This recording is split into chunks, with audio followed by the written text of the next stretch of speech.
Alam mo, isa sa pinakamasarap na pakiramdam ang pagmumotor ng long ride. Hindi pong pagsakay mo pa lang ng motor, pagpapaandar ng engine, may mararamdaman ka ng kakaibang saya. Dahil kapag nagmumotor ka na sa mahabang biyahe, talagang nakakawala ng stress at ma-appreciate mo pa ang ganda ng mundo.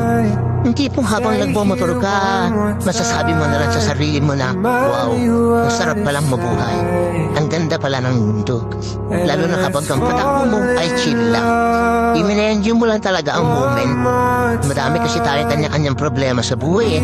Pero pag nagmumotor ka na, makakalimutan mo ang problema mo.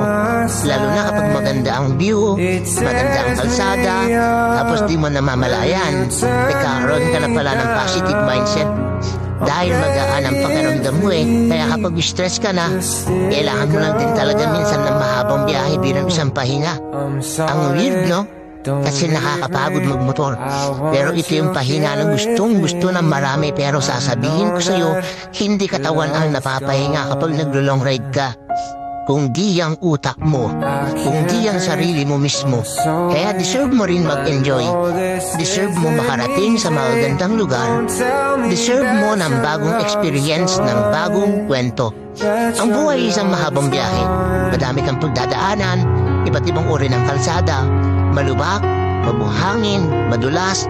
Kailangan mo lang din talagang mag-ingat. At pwede kang momento para magpahinga. Tapos, biyahe na ulit. So, paano ba yan? Hanggang sa muli. Stay safe always at huwag kakalimutan magdasal bago bumiyahe. Everyone's TV. Peace out.